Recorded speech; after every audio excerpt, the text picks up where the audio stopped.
প্রথমত আমাদেরকে ৫ আগস্টের পূর্বের যে প্রেক্ষাপট সেটাকে বিবেচনা নিতে হবে।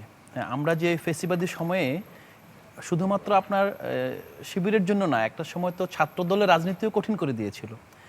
ছাত্রদলের ছেলেরা তো ক্যাম্পাসে প্রবেশ করতে পারে না, ওই দিক দিয়ে ঢাকা মেডিকেল পর্যন্ত আসতো।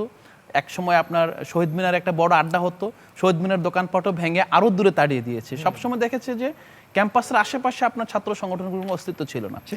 সেই জায়গা থেকে তো তখন আপনার এবং একটা পর্যায়ে তো আমরা দেখেছি আপনার শিবির সন্দেহ তো শতাধিক আপনার ছাত্রকে রাতের আধারে আপনার হল থেকে মেরে পিটিয়ে আপনার থানায় সোপর্দ করা হয়েছে। তখন কিন্তু শিবির নিষিদ্ধ সংগঠন ছিল না। তো আমি যে জায়গাটা বলবো যে এই রাজনৈতিক যে কাঠামো যেটা আমাদেরকে নিশ্চিহ্ন করে দিতে চায়, নির্মূল করে দিতে চায়, সে রাজনীতিক কাঠামোর মধ্য থেকে টিকে থাকার স্বার্থে যারা তখনকার গুপ্ত সুপ্ত যে কোনোভাবে ছিল, আমি সেটাকে একটা ধাপে বিবেচনা করব। আর ৫ আগস্টের পরের প্রেক্ষাপটকে আমি পুরোপুরি আলাদা আপনার আরেকটা জায়গায় বিবেচনা করব। এখনকার অবস্থায় দুঃখজনক হলো যে আমি প্রথম অবাক হয়েছি যে এটা কিন্তু ক্যাম্পাসের ঘটনা, এটা কিন্তু জাতীয় রাজনীতির ঘটনা না, কিন্তু এটাকে জাতীয় রাজনীতিতে নিয়ে আসছেন আমাদের বর্তমান মাননীয় প্রধানমন্ত্রী। তিনি একটা নির্বাচনী সভায় তিনি কিন্তু শিবিরকে উদ্দেশ্য করে গুপ্ত বলেন নাই, তিনি গুপ্ত বলছেন কাদেরকে? তিনি তার সমাবেশে যারা উপস্থিত আছেন তাদেরকে বলছেন যে এই তোমরা থামো, চুপ করো। দেখা যায় চুপ হয় না, সংগঠন একটু সময় লাগে, আপনারা দেখবেন যে এখানে বিশৃঙ্খলা থাকে।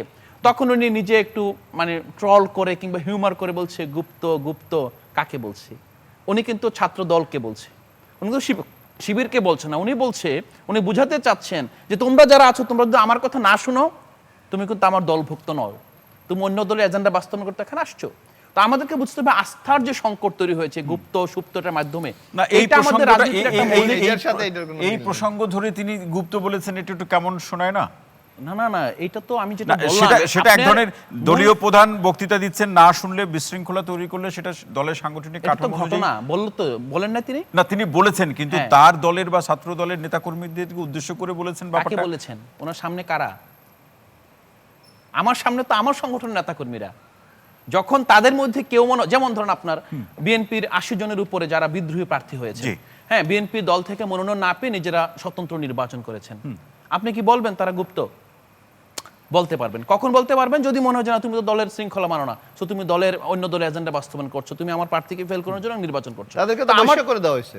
না, অবশ্যই করা হয়েছে, সবাইকে তো করা হয় নাই। না, সবাইকে করা হয়েছে, যারা বিদ্রোহী ছিল সবাইকে করা হয়েছে। তো এখানে কিছু জায়গায় আমাকে বুঝতে হবে যে ৫ আগস্টের পরে রাজনৈতিক প্রেক্ষাপটে আমাদের যারা ইভেন আগেও গুপ্তভাবে রাজনীতি করেছে তাদের প্রতি আহ্বান থাকবে যে এখন তো আপনার সেই নির্মূলের ঝুঁকি নাই, আপনাকে হল থেকে বিতাড়িত করা। এখন ঝুঁকিটা কি? না, এখন না, আমি বলছি এখন সেই প্রেক্ষাপটটা চেঞ্জ হয়ে গিয়েছে এবং এখন যারা সরকারে আছেন এবং বিরোধী দলে আছেন তারা কিন্তু ২ বছর আগে তারা একসাথে ছিলেন।